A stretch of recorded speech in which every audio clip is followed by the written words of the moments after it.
Уважаемый председатель Си Цзиньпинь, дорогой друг, искренне рад вас приветствовать и иметь возможность переговорить по...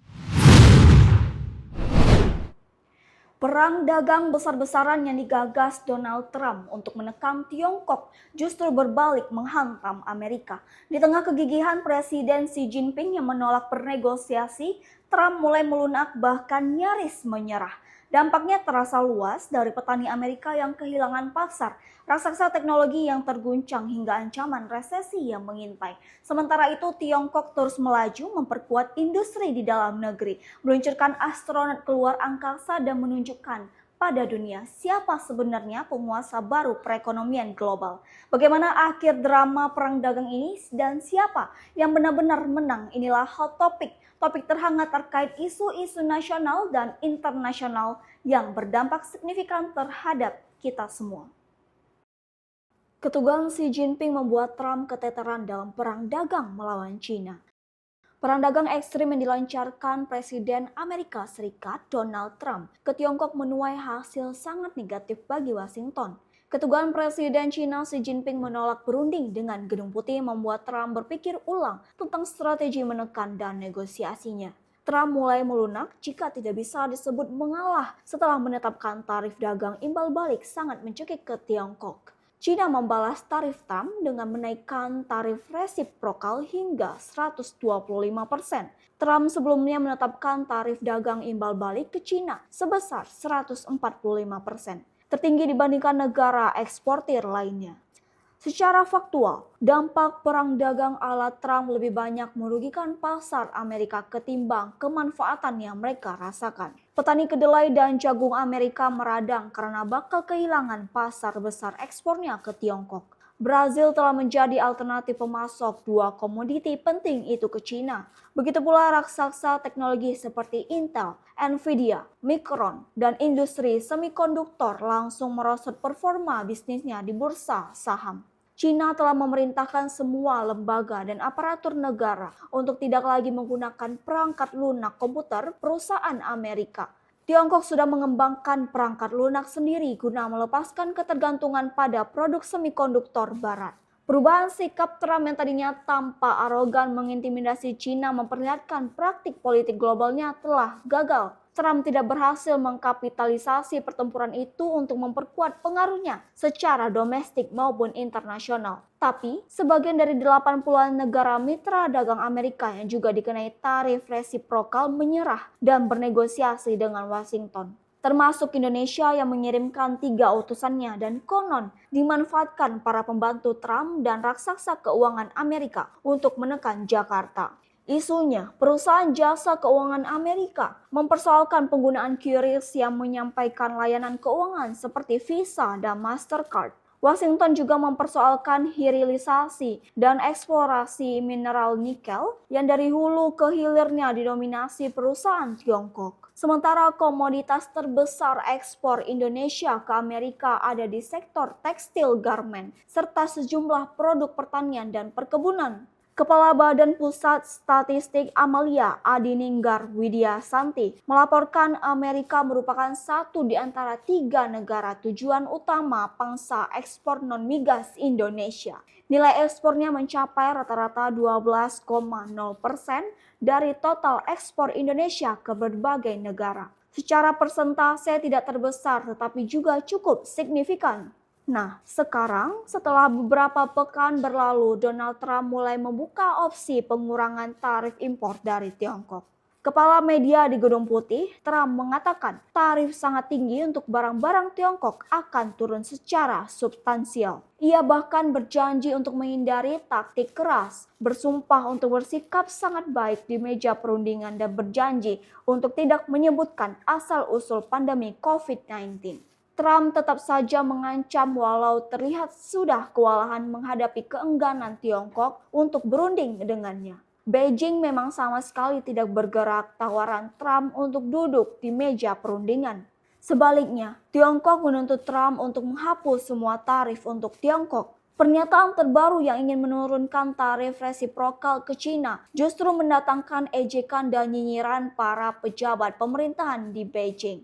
Trump menurutnya harus mendengarkan suara para pemangku kepentingan domestiknya dan menemukan cara untuk menyelesaikan perbedaan melalui dialog yang setara. Para pejabat Tiongkok membantah telah ada pembincangan antara Beijing dan Washington, seperti dikatakan Donald Trump.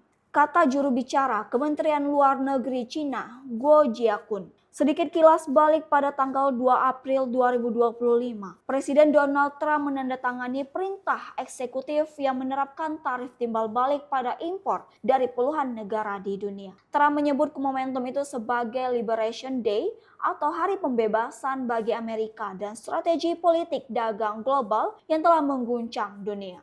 Saat itu Trump menetapkan tarif dasar 10% dan menetapkan tarif resiprokal lebih tinggi diterapkan pada 57 negara berdasarkan data defisit perdagangan Amerika dengan masing-masing negara yang dikenai tarif pada tanggal 9 April. Trump menyatakan tarif dasar 10% akan dikenakan selama 90 hari pada lebih dari 70 negara yang tidak membahas dan telah meminta negosiasi kecuali China. Seiring berlanjutnya perang dagang, tarif Amerika atas barang-barang Cina mencapai 145%. Sementara Cina membalas tarif impor Amerika dipatok 125%. Deklarasi perang dagang Trump ini mendatangkan sikap negatif dan ungkapan pesimistis dari pelaku usaha di Amerika dan pebisnis dari segala penjuru dunia. Impian Trump menarik dan menggerakkan kembali investasi dan industri manufaktur Amerika menemui realitas dan sangat sulit. Sudah bertahun-tahun karena menerapkan globalisasi, raksasa industri manufaktur Amerika memindahkan produksinya ke China, Vietnam, India, dan berbagai negara lainnya. Sepanjang masa itu, Tiongkok memanfaatkan momentumnya untuk memperkuat kapabilitas industri mereka. Tidak hanya itu, semua teknologi dan pengetahuan modern tentang aneka hal yang diserap, dipelajari, dan akhirnya diproduksi perusahaan Cina dengan hasil yang jauh lebih baik. Saat ini industri kendaraan listrik Tiongkok adalah penguasa nomor 1 di dunia. Begitu pula industri baterai listrik dari hulu ke hilir dikuasai Cina. Produk manufaktur Tiongkok yang murah dan berkualitas membanjiri pasar Asia, Afrika, Timur Tengah, dan Eropa, serta Amerika dan Amerika Selatan. Trump telah membuat kesalahan dengan menantang Tiongkok yang kini secara ekonomi dan teknologi memiliki segalanya. Trump mungkin merasa dirinya adalah aktor yang masih bisa menunjukkan keandalannya dalam bernegosiasi. Jadi perang dagang yang dilancarkannya adalah cara Trump menunjukkan keterampilan seninya bernegosiasi dengan teman maupun lawannya. Ini setidaknya bisa diamati dari buku lawasnya yang ditulis pada tahun 1987. Buku itu diberi judul Trump The Art of the Deal. Pembukuannya diawali kisah sangat menarik tentang kehidupan Donald Trump, seorang penguasa real estate sukses di Amerika. Dia tidak pernah diam, selalu menelpon dan membuat kesepakatan demi kesepakatan dengan teman-teman bisnis besarnya. Sejak masa kampanye, Trump berharap 100 hari pertama masa jabatan keduanya akan memicu serangkaian kesepakatan serupa yang seperti digambarkan dalam teks Trumpisme itu. Namun, kini Trump harus menghadapi kenyataan pahit. Keterampilannya harus berhadapan dengan kekuatan para dewa di balik tembok besar Cina. Nadanya yang melunak menunjukkan janji-janji kampanye menemui jalan terjal untuk diwujudkan. Ini masih ditambah proses negosiasi damai Ukraina yang sangat alot dan membuatnya mulai frustasi. Ia telah mulai kerap kehilangan kesabaran dengan perang Ukraina yang berulang-ulang ia sebut akan dia selesaikan dalam 24 jam setelah kembali ke Gedung Putih. Kesepakatan terbukti lebih sulit dicapai ketika taruhannya bukan gedung pencakar langit dan kasino, tetapi seluruh ekonomi, kredibilitas pemimpin asing yang kuat, dan kedaulatan nasional. Keyakinan Trump bahwa setiap isu kebijakan adalah proposisi menang kalah telah mendominasi kembalinya dia ke Gedung Putih. Sebagian menghasilkan keberhasilan nominal, antara lain Trump menemukan cara bagaimana menggunakan kewenangan eksekutif yang besar sebagai daya ungkit terhadap musuh-musuhnya. Dengan mengancam akan memangkas izin keamanan, dia memenangkan konsesi dari beberapa firma hukum terkemuka. Dengan menggunakan dana pemerintah miliaran dolar, dia memamerkan kekuasaan atas beberapa universitas terkemuka. Ini semua dipertanyakan secara etis dan konstitusional. Namun, ini semua di benak Trump adalah tentang menorehkan kemenangan. Kolega bisnis Trump tentu sangat memahami permainannya. Misalnya, Presiden Trump menawarkan Beijing untuk tidak mengenakan tarif 145% Cina untuk produk iPhone setelah ia menerima telepon transaksional CEO Apple, Tim Cook. Tim Cook ini satu di antara pebisnis besar Amerika yang pernah mengungkapkan kekagumannya atas industri manufaktur Cina. Bukan karena upah buruh yang murah atau kemudahan yang diberikan negara, akan tetapi sumber daya manusia yang sangat andal dan presisi menangani produk canggih Apple. Begitu pula sistem industri dan mata rantai pasokannya sangat efisien. Amerika menurut Tim Cook butuh waktu bertahun-tahun untuk menguasainya. Dalam sudut pandang Beijing, apa yang dilakukan rezim Donald Trump dengan mengecualikan Tiongkok adalah praktik politik dan bisnis yang tidak fair. Kementerian Luar Negeri Cina meminta Amerika untuk berhenti mengancam dan memeras Cina dan berdialog berdasarkan kesetaraan, rasa hormat, dan saling menguntungkan. Global Times, media yang dikontrol pemerintahan Beijing, dalam editorialnya memaparkan kekacauan dan dampak destruktif perang tarif menjadi semakin nyata. Pasar Amerika telah dicengkram oleh meningkatnya ketakutan akan resesi dan inflasi.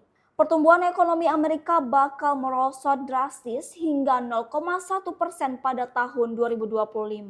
Dampak negatif juga akan dirasakan pasar saham di berbagai negara, dari Singapura hingga Eropa, dari New York hingga Dubai. Semua tanda mengarah pada pesan yang jelas. Komunitas internasional ingin melihat kerjasama, bukan konfrontasi antara Tiongkok dan Amerika. Hal ini sekali lagi menegaskan globalisasi ekonomi merupakan tren historis yang tidak dapat diubah lagi. Menegakkan aturan dan keadilan perdagangan multilateral merupakan aspirasi bersama, bukan dipaksakan secara sepihak. Hakikat mendasar hubungan ekonomi dan perdagangan Tiongkok-Amerika adalah saling menguntungkan. Beijing telah mengatakan sejak hari pertama perang tarif dan tekanan dilancarkan Trump, tidak akan ada pemenang di pertempuran ini. Proteksionisme tidak menghasilkan apa-apa dan memisahkan diri berarti mengasingkan diri. Kesalahan Amerika bukan hanya tarif 145% terlalu tinggi, tetapi yang lebih penting, dengan kedok penyeimbangan kembali perdagangan, Amerika memberlakukan pembatasan perdagangan dan memberikan tekanan dalam negosiasi. Tarif dipakai sebagai alat untuk mengancam dan memaksa. Kemacetan efek tarif timbal balik seperti yang semula dibayangkan Trump telah membuktikan hal itu secara nyata. Sejarah telah barangkali menunjukkan proteksionisme perdagangan tidak meningkatkan ekonomi suatu negara. Kebijakan itu justru sangat merusak sistem perdagangan dan investasi global dan bahkan dapat memicu krisis ekonomi global yang hanya merugikan negara lain dan dirinya sendiri. Tiongkok dan Amerika adalah dua negara dengan perekonomian terbesar di dunia. Kerjasama ekonomi dan perdagangan antara kedua negara sangat besar, substantif, dan berbasis luar yang melibatkan banyak pihak. Sehingga wajar saja jika perbedaan dan gesekan kuncinya menurut Global Times terletak pada penghormatan terhadap kepentingan inti dan perhatian utama masing-masing, serta penyelesaian perselisihan dengan tepat melalui dialog yang setara dan tulus.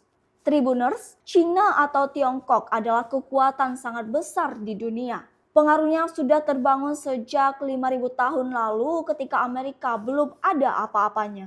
Kehebatan mereka hari-hari ini dikokohkan lewat cara-cara yang sangat menakjubkan. Di tengah tekanan Amerika, Cina meluncurkan pesawat ruang angkasa berawak Zhenzhou 20. Pesawat pembawa 3 astronot Cina itu lepas landas dari pusat peluncuran satelit Jiuquan di Tiongkok Barat Laut. Roket yang mengantarkannya ke stasiun luar angkasa Tiongkok adalah roket Jumbo Long March 2F. Hari peluncuran Zhenzhou 20 bertempatan perayaan Hari Luar Angkasa Cina. Penanda ketika Tiongkok meluncurkan satelit pertamanya, Dongfang Hong 1, pada 24 April 1970. Realitas pahit yang mestinya dilihat Trump, pameran bisnis besar manufaktur dan otomotif di Kanton dan Shanghai pekan ini dibanjiri ribuan pebisnis dari segala penjuru bumi. Nyaris semua pelaku bisnis otomotif dari Ford, General Motors, Mercedes-Nissan, Audi, dan lain-lain menyatakan perang tarif ala Trump tidak memberi solusi. Dunia selain Trump dan Amerika yang dipimpinnya terus menatap China sebagai pemain ekonomi global yang sangat menentukan. Download Tribun X sekarang. Menghadirkan lokal menjadi Indonesia.